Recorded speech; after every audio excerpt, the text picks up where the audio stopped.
السلام علیکم، کیسے ہیں آپ سب؟ امید کرتی ہوں آپ سب خیریت سے ہوں گے۔ تو سب سے پہلے تو بہت معذرت، میں اتنے دنوں تک قسط نہیں دے پائی، کچھ مجبوری تھی۔ اچانک سے کچھ آپ کی زندگی میں ہو جاتی ہیں چیزیں، تو ہر بات جو ہے انسان کھل کر بتا نہیں سکتا، لیکن پھر بھی میں آپ سے معذرت کرتی ہوں، اتنے دن قسط نہیں آ سکی،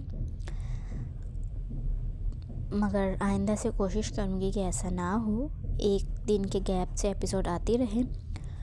اور آپ لوگ بھی پلیز ایپیسوڈ پر جو ہے ریویو لازمی دیا کریں کہ ایپیسوڈ کیسی لگی، تاکہ مجھے کچھ علم ہو کہ کوئی پڑھ بھی رہا ہے یا نہیں، یا میں ہی دوبارہ سے ناول اپلوڈ کر کے ٹائم ہی ضائع کر رہی ہوں۔ تو پلیز اپنی رائے دیا کریں، آپ کی رائے میرے لیے بہت اہمیت رکھتی ہے۔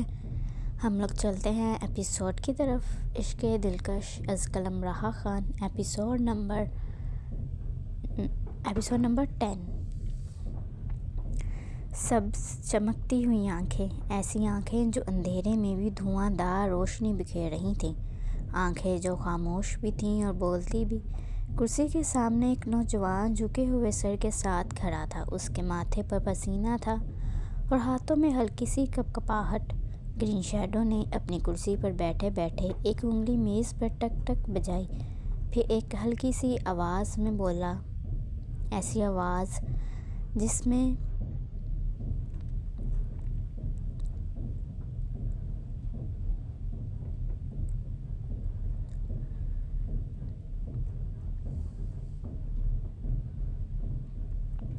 زہر تھا، سکون بھی اور خوف بھی۔ عید کا دوسرا دن، خوشی، ہجوم، آوازیں اور تب خاموشی، ایک لمحے کی چیخ، پھر سے فراق۔ وقت کا انتخاب خوب ہے نا؟ نوجوان نے اس بات میں گردن ہلائی۔ سب کچھ تیار ہے، بس وہ ٹکڑا چاہیے جو ہجوم کو راکھ میں بدلے۔ آہستہ مگر گہرے لہجے میں، سر، وہ کل تک ڈلیور ہو جائے گا۔ سامنے کھڑا آدمی کپکپاتے لہجے میں بولا، وجہ مقابل کا خوف تھا۔ وہ تھوڑا سا آگے جھکا، اس کی سبز آنکھوں کی روشنی تبوک کے چہرے پر پڑی جیسے ایکس رے کر رہی ہو۔ اور ہاں، وہ پارسل جو یونیورسٹی میں جا رہے تھے وہ پہنچ چکے؟ نوجوان تھوڑا ہچکچایا، اس کی آواز واضح کانپ رہی تھی۔ جی سر، وہ کل 5 پیکٹس پہنچا دیے گئے ہیں۔ زیادہ تر فرسٹ ایئر کے بچوں میں کچھ نے آگے بھی بیچنا شروع کر دیے ہیں۔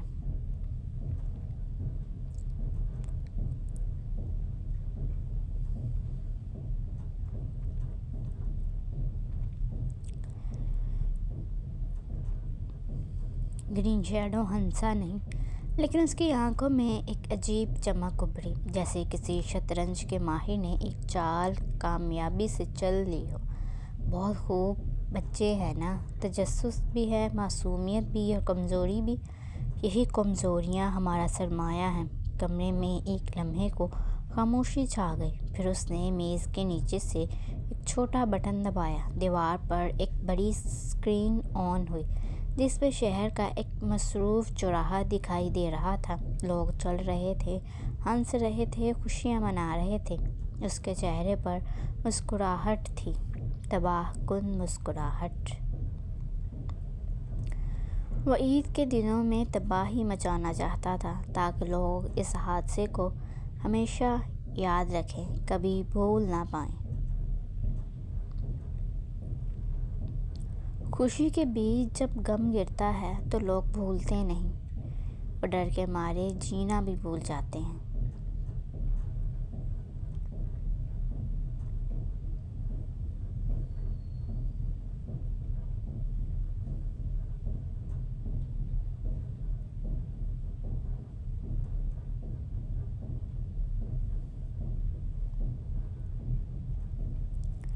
دلکش یتیم خانے کے آنگن میں داخل ہوئی تو ہر طرف بچوں کی خوشی، ہنسی اور چہچہاہٹ نے اس کا استقبال کیا۔ وہ ہمیشہ عید کے دن یہاں ضرور آتی تھی۔ یہ جگہ اس کے ماضی کی کئی قیمتی یادوں کی امین تھی۔ بچپن کی وہ محرومیاں، پہلی بار عید کے نئے کپڑوں کی خوشی، وہ لمس جسے ماں کی ممتا کہا جاتا ہے۔ آج بھی حسب روایت یہاں قربانی کا گوشت عید کے بے شمار تحائف لے آئی تھی۔ جو بچے جو صحن میں کھیل رہے تھے، بھاگتے ہوئے دلکش کو دیکھتے اس کی طرف بڑھے اور اس کے گرد جمع ہو کر اپنی خوشی کا اظہار کرنے لگے۔ دلکش آپی، آپ آ گئیں، ایک بچہ خوشی سے بولا۔ کیوں نہیں آتی؟ عید تم سب کے ساتھ منائے بغیر کہاں ہی مکمل ہوتی ہے؟ دلکش بچے کا ماتھا چومتے بولی۔ آپ ہمارے لیے کیا لائی ہیں؟ بچہ ایکسائٹڈ انداز میں بولا، کیونکہ دلکش ہمیشہ ان کے لیے کچھ نہ کچھ ضرور لاتی تھی۔ ایسا نہیں تھا کہ وہ صرف عید پر یہاں آتی، وہ ہر ہفتے یہاں آتی ہے۔ یہ دیکھو، یہ تم سب کے لیے کپڑے، جوتے، کھلونے اور ہاں عیدی بھی، دلکش ہنستے ہوئے محبت سے بولی۔ بچے خوشی سے شور مچا رہے تھے جو اسے سکون پہنچا رہا تھا۔ کچھ گلے لگ جاتے ہیں اور بچوں کے ساتھ خوب ہنسی، کہانیاں سنائیں، ان کے ساتھ جھولے جھولے۔ بچوں کے ساتھ خوب سارا وقت گزارنے کے بعد وہ ہیڈ میڈم کے آفس کی جانب بڑھی۔ اس کے چہرے پر ان معصوم بچوں سے ملنے پر بلا کا سکون تھا۔ یتیم خانے کی ہیڈ کے ساتھ بیٹھ کر ادارے میں مزید بہتری کے منصوبے پر بات کی۔ اب یہ جگہ ویسی نہیں رہی جیسی برسوں پہلے تھی۔ یہاں اب صفائی تھی، روشنی تھی، اب سب سے بڑھ کر امید تھی۔ اور اس تبدیلی کا سبب صرف ایک تھا، دلکش بیٹا، جو تم نے ان بچوں کے لیے کیا ہے وہ کوئی اپنے سگے بھی نہیں کرتے۔ ہیڈ میڈم شکرگزار لہجے میں بولی۔ یہ سب میرے اپنے ہی تو ہیں۔ جس درد سے میں گزری ہوں، چاہتی ہوں کہ یہ کبھی ان بچوں تک نہ پہنچے۔ دلکش عزم سے بولی۔ اللہ تمہیں خوش رکھے۔ تمہاری وجہ سے یہ یتیم خانہ اب صرف عمارت نہیں، ایک گھر بن چکا ہے۔ یہ مزید بہتری کے کاموں کے لیے اور بچوں کی تعلیم پر خاص توجہ دیں۔ ان کی کوئی خواہش ادھوری نہیں رہنی چاہیے۔ دلکش چیک ان کے سامنے میز پر رکھتے ہوئے بولی۔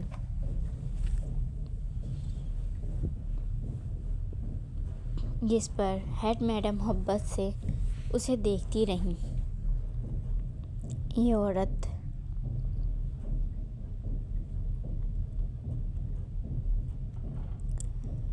اللہ کی طرف سے ان بچوں کے لیے مسیحا تھی۔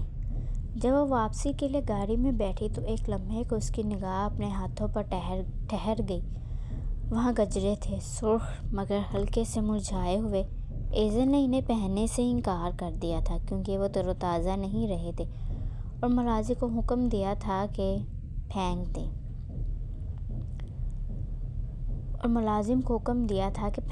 مگر دلکش نے انہیں روک لیا۔ گجرے تھامے اور گاڑی میں بیٹھے ہی خود پہن لیے۔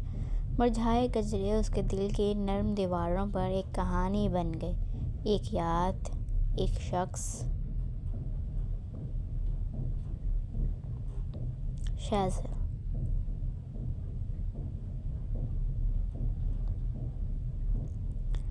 گاڑی چلتی رہی، مسکراہٹ اس کے چہرے پر ٹھہری، دل کے اندر کچھ دھیمے سر بجتے رہے۔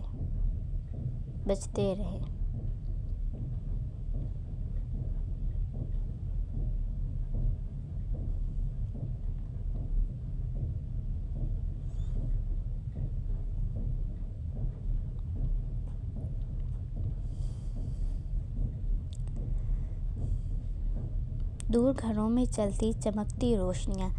دلکش اپنی گاڑی کی سپیڈ کم رکھے خاموشی سے گھر کی طرف بڑھ رہی تھی۔ شام کی خاموشی میں گاڑی کی گھوں گھوں صاف سنائی دے رہی تھی۔ اچانک ٹھک کی آواز آئی اور گاڑی جھٹکے سے رک گئی۔ دلکش کا دل دھک سے رہ گیا۔ یہ کیا ہو گیا؟ اف خدایا! وہ پریشانی سے بڑبڑائی۔ دلکش نے بامشکل دروازہ کھولا۔ باہر نکلی تو بونٹ سے دھواں اٹھ رہا تھا۔ اسے آہستہ سے بونٹ کا ڈھکن کھولنا چاہا مگر جیسے ہی لوہے کو چھوا ایک چیخ نکل گئی۔ ہاتھ پر سرخ نشان پڑ چکا تھا۔ اسے تھپ تھپاتے ہوئے سڑک کی طرف دیکھنے لگی۔ آس پاس خاموشی تھی، بس دور کہیں بلڈنگز کی مدھم لائٹس جل رہی تھیں۔ اچانک ایک کتے کی بھونکنے کی آواز آئی۔ دلکش چونک گئی۔ گھبراہٹ اس کے چہرے پر واضح تھی۔ تبھی دلکش سے ذرا فاصلے پر ایک ٹیکسی آ کر رکتی۔ ایک خاتون باہر نکلتی ہیں، ٹیکسی واپس چلی جاتی ہے۔ خاتون پرس سنبھالتے ہوئے قدم بڑھا رہی ہوتی ہیں کہ دلکش کو دیکھ کر رک جاتی ہیں۔ ارے آپ دلکش صاحبہ ہیں نا؟ خاتون دلکش کو دیکھتے حیرت و خوشی کے ملے جلے جذبات میں بولیں کہ دلکش چونک کر پیچھے ہٹی۔ جی آپ کون؟ دلکش تھوڑا گھبرا کر بولتی ہے۔ میں سمرا ہوں، میری بیٹی آپ کی کمپنی میں کام کرتی ہے، ہمیشہ آپ کی تعریفیں کرتی ہے۔ خاتون مسکرا کر بولی۔ دلکش تھوڑا سنبھلی لیکن پھر بھی ہچکچاہٹ باقی تھی۔ آپ یہاں اس وقت؟ وہ حیرت سے بولی۔ میری گاڑی خراب ہو گئی ہے اور سب ملازم آج چھٹی پر ہیں اور گھر پر بھی کوئی نہیں ہے جسے فون کر سکوں، موبائل بھی ڈیڈ ہو گیا، دلکش پریشانی سے بتاتی ہے۔ عید کے دن ہے، کوئی مکینک نہیں ملے گا، آئیں میرے ساتھ چلیں، آپ کو میری بہن کے فلیٹ پہ آرام ملے گا، میرا بھانجا پھر آپ کو چھوڑ آئے گا، اس وقت آپ کا یہاں کھڑے رہنا مناسب نہیں۔ دلکش نے پلٹ کر اپنی گاڑی دیکھی، دھواں اب بھی اٹھ رہا تھا۔ وہ لمحہ بھر کو رک گئی۔ نہیں شکریہ، میں ٹھیک ہوں، وہ نرمی سے بولی۔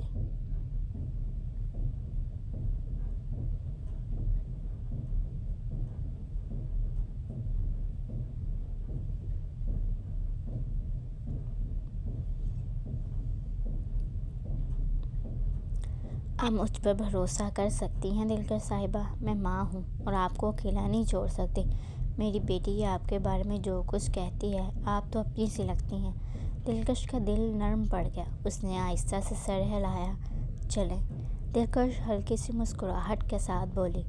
سمرا نے آگے بڑھ کر راستہ دکھایا۔ دونوں اندھیرے میں اس بلڈنگ کی جانب بڑھنے لگے۔ ہوا میں ہلکی سی سردی گھل گئی تھی، عمارت کے ارد گرد خاموشی اور پراسرار سناٹا چھایا ہوا تھا۔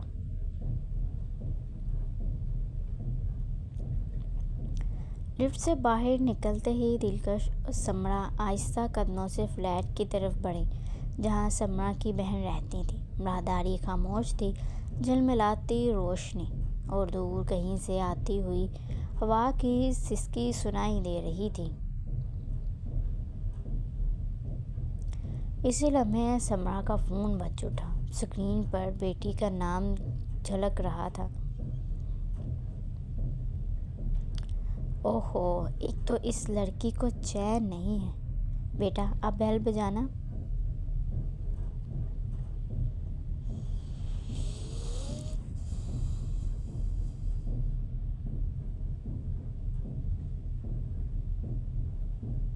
میں ذرا اس کی بات سن، بار بار فون کر رہی ہے، شاید پوچھ رہی ہو پہنچی کیوں نہیں۔ سمرا مسکرا کر دلکش سے بولی۔ دلکش نے آہستہ سے سر ہلایا لیکن دل کی دھڑکن کچھ اور ہی کہہ رہی تھی۔ اس نے ایک پل کو راہداری پر نظر دوڑائی، جیسے کسی اندیکھے سائے کی موجودگی کو محسوس کر رہی ہو۔ وہ آگے بڑھی، ہچکچاتے ہوئے بیل دبائی۔ یہ اس کی زندگی کا پہلا موقع تھا کہ وہ یوں کسی انجان دروازے پر کھڑی تھی، وہ بھی ایسی گھڑی میں جب دل میں عجیب سی بے چینی اور غیر مرئی خطرے کا احساس بسا ہوا تھا۔ مگر سڑک پر تنہا کھڑے رہنے سے بہتر تھا کہ وہ سمرا خاتون کی بات مان لے۔ دروازہ بند رہا، اس نے دوبارہ بیل بجائی۔ دلکش اس لمحے میں حسن کی مکمل تصویر تھی، سیاہ فراک میں لپٹی جو اس پر کسی گہری رات کی طرح نرمی سے پھیل رہی تھی، گلے میں سلیقے سے رکھا دوپٹہ، سر پر نفاست سے لی گئی شال، جیسے عزت وقار اور بے نیازی کی چادر اوڑھے کھڑی ہو، اور ہاتھوں میں وہ مرجھائے ہوئے گجرے۔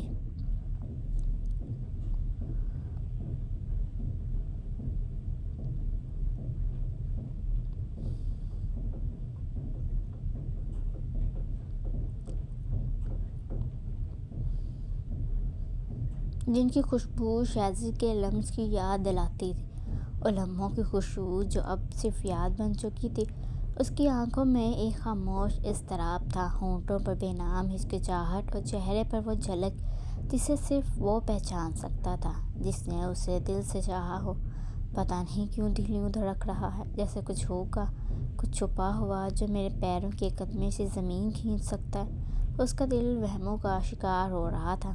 اسی لمحے سمرا کی آواز پیچھے سے آئی، ہاں بیٹا، ہم دروازے پر ہیں، ابھی بیل بجائی ہے۔ سمرا خاتون کی آواز سنائی دی۔ دروازہ دھیرے سے کھلتا چلا گیا۔ دلکش کی آنکھوں کے سامنے جو منظر ابھرا وہ وقت کے تھم جانے جیسا تھا۔ حنا اور مہوش لاؤنج میں مکمل تیاری سے بیٹھی تھیں، جیسے شیزل کو قابو کرنے کی پوری پلاننگ کر رکھی ہو۔ شمسہ بیگم صوفے پر مسکرا کر بیٹھی تھیں، جیسے انہیں اپنے بیٹے کے نخرے پہلے ہی ازبر ہوں۔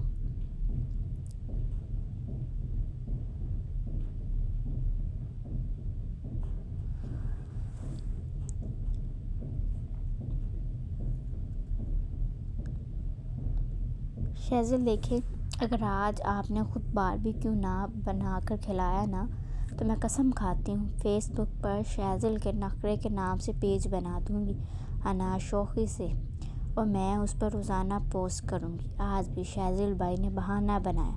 مہوش ہنستے ہوئے، تم دونوں کو شرم آنی چاہیے، میں اکلوتا بھائی ہوں تمہارا، مجھے پکا کر کھلاؤ، مگر یہاں تم لوگ مجھے آرڈر دے رہی ہو۔ شیزل مہوش کی طرف دیکھتے مصنوعی سنجیدگی سے بولا، شیزل بس، اب اور تنگ نہیں کرو میری بیٹیوں کو۔ شمسہ بیگم نرمی سے بولیں، اچھا ٹھیک ہے، لیکن صرف آج۔ اگر باربیکیو خراب بنے تو میں ذمہ دار نہیں۔ شیزل ہنستا تنگ کرنے والے انداز میں بولا، ڈیل، اور خراب ہوا بھی تو الزام گوشت پر ڈال دیں گے، آپ پر نہیں۔ مہوش حنا کو دیکھتے آنکھ دباتے بولے، جس پر وہ مسکراہٹ دبا گئی۔ شیزل مسکراتا ہوا کچن کی طرف بڑھا، ایپرن پہنے، سلیوز چڑھائے، اور بڑے اعتماد سے گوشت کو باربیکیو شیپ میں ڈھالنے لگا۔ کچن کے ساتھ ہی باہر ایک چھوٹا سا باربیکیو اسٹیشن بنایا گیا تھا، جو شیشے کے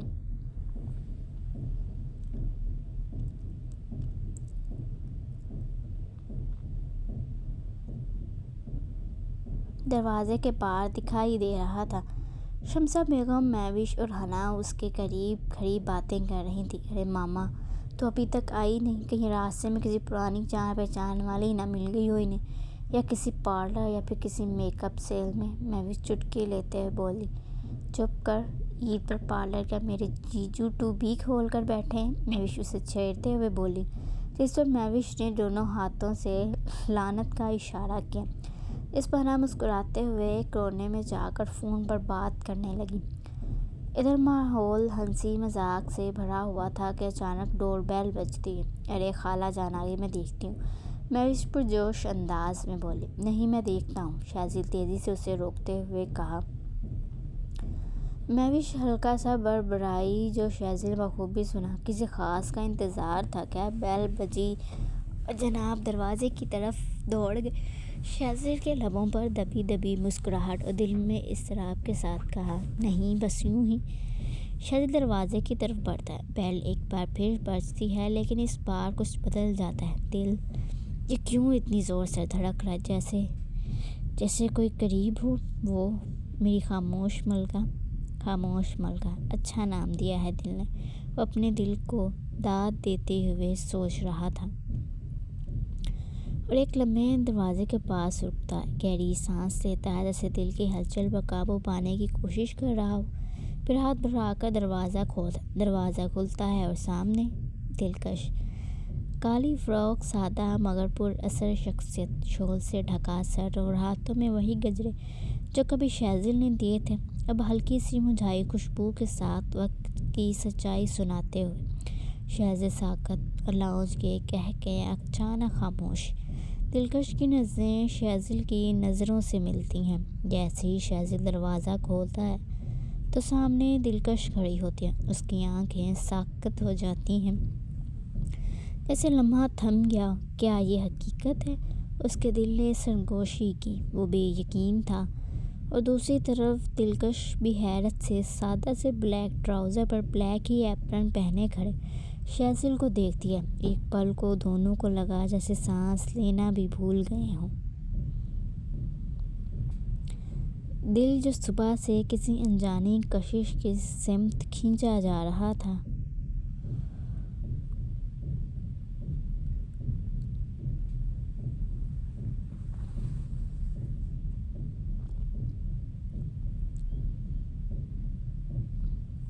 وہ کشش اب دشمن جاں بن کر سامنے کھڑی تھی۔ فاصلہ کم تھا مگر خاموشی بہت کچھ کہہ رہی تھی۔ وقت جیسے تھم گیا ہو، یا شاید دل کی دھڑکن نے اس کی آمد پر رک کر احترام کیا ہو۔ شہزل کی نظریں دلکش کے وجود میں الجھ جاتی ہیں۔ وہ اس کے پسندیدہ سیاہ فروک میں ملبوس تھی، ہاتھوں میں شہزل کے دیے گجرے جھوم رہے تھے۔ وہ قیامت لگ رہی تھی، اتنی حسین کہ لفظ بھی اس کے حسن کے آگے بے معنی لگے۔ وہ خواب جیسی لگ رہی تھی مگر اس کی خوشبو حقیقت کی گواہی دے رہی تھی۔ شہزل نے جتنا سوچا تھا، دلکش اس سے بڑھ کر حسین لگ رہی تھی، اور دونوں آس پاس کا ہوش بھلائے ایک دوسرے کی آنکھوں میں گم تھے۔ ایک پل کو لگا جیسے پوری دنیا دو نگاہوں کے درمیان سمٹ گئی ہو۔ نہ کوئی لفظ تھا، نہ ضرورت، بس خاموشی میں ایک اعتراف چھپا تھا۔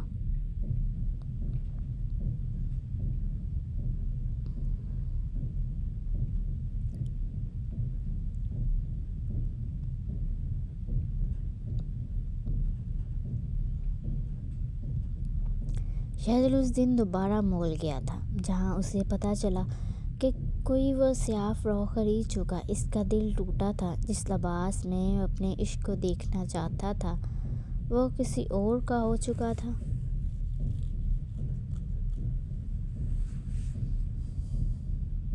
دوسری طرف جیسے ہی شہزل دروازہ کھولتا ہے، سامنے دلکش کھڑی ہوتی ہے۔ لمحہ رک سا جاتا ہے۔ دلکش کے تاثرات بھی اس سے مختلف نہیں تھے۔ دلکش کی نظریں شرم، حیرت اور جذبے کے امتزاج میں ساکت ہو جاتی۔ یہ وہی ہے، دشمن جاں اور اب سامنے، اتنا قریب کہ سانس بھی اس کے لمس کو محسوس کرے۔ پس منظر میں سمرا خاتون فن بند کرتی ہیں اور دروازے کی جانب بڑھتی ہوئی دلکش کے قریب آئیں۔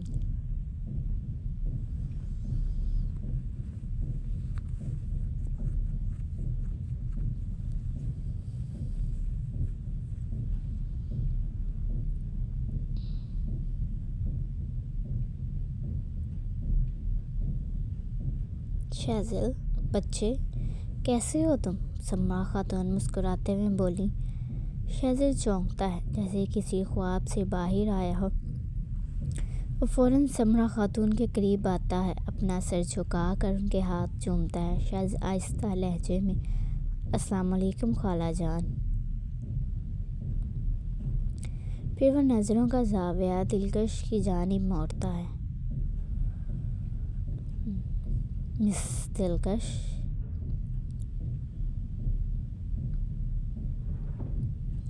اندر آئیں، وہ محبت سے بولا۔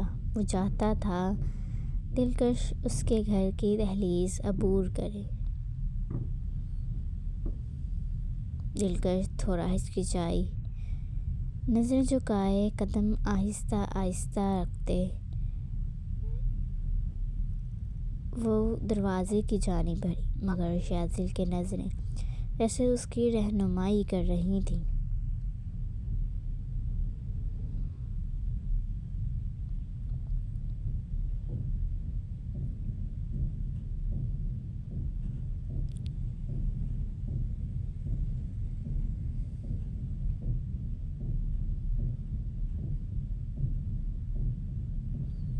وہ اندر داخل ہوتی، شہزل کی نظریں اب صرف اسی پر مرکوز تھیں۔ اتنے میں حنا، شمسہ بیگم اور مہوش بھی لاؤنج میں آتی۔ ارے میم، آپ یہاں؟ حنا اس سے ملتے مسکراتے ہوئے بولی۔ یہ کون ہے؟ مہوش کے ماتھے پر مشکوک بل پڑے، جبکہ شمسہ بیگم کے چہرے پر بھی یہی سوال تھا۔ جس پر سمرا بیگم نے انہیں ساری کہانی سنا دی۔ دلکش نظریں جھکائے کھڑی تھی۔ وہ جانتی تھی شہزل اس وقت اس کی لاپرواہی پر غصے میں ہوگا، اور ایسا ہی تھا۔ شہزل کی آنکھوں میں اب غصے کی جھلک ہے۔ اکیلی کیسے آ گئی؟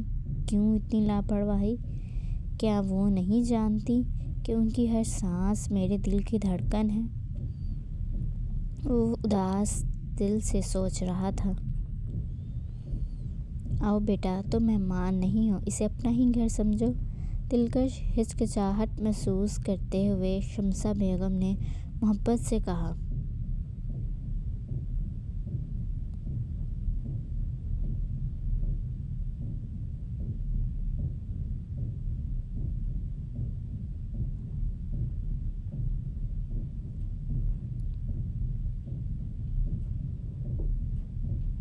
وہ دلکش کو محبت سے لاؤنج میں لے جاتی ہیں۔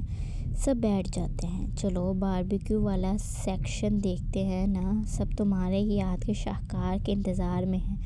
حنا شہزل کے ساتھ کھڑی آہستہ آواز میں بولی۔ شہزل نظریں دلکش پر گاڑتا ہے۔ وہ جانا نہیں چاہتا تھا، مگر وہ جانتا تھا حنا اور مہوش کتنی ایکسائٹڈ ہیں اس کے ہاتھ کا کھانا کھانے کے لیے۔ وہ کچن کی طرف بڑھتا ہے، مگر جاتے جاتے ایک آخری نظر دلکش پر ڈالتا ہے۔ کچن کھلا ہوا تھا، جہاں سے لاؤنج کا منظر صاف نظر آتا ہے۔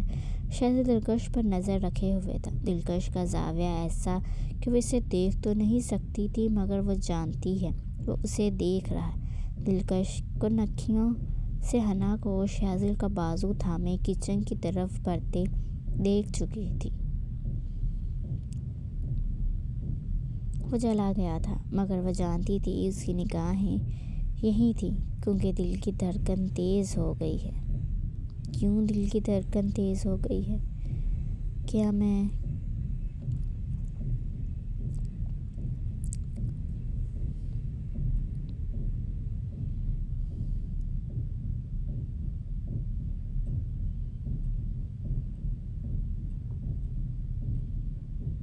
جیلس ہو رہی ہوں؟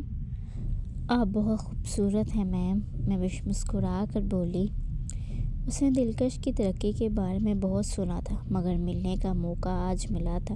شکریہ گڑیا، آپ بھی بہت حسین ہیں، دلکش مسکراتے ہوئے بولی۔ تھوڑی دیر بعد دلکش شرمندگی سے بولی۔ مجھے افسوس ہے میں آپ سب کا فیملی ٹائم ڈسٹرب کر رہی ہوں۔ ارے پاگل ہو کیا؟ ہمارے شہزادے نے تمہارے بارے میں جتنا کچھ کہا ہے، اب لگتا ہے تمہیں برسوں سے جانتے ہیں۔ شائستہ بے محبت بھری مصنوعی ڈانٹ ڈپٹ گئی۔ دلکش جس اینگل پر بیٹھی تھی اس میں شہزل کو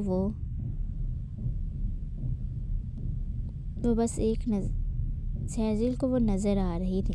وہ بس ایک نظر اٹھا لے، ایک پل کو آنکھیں ملائے تو دل کو قرار آ جائے۔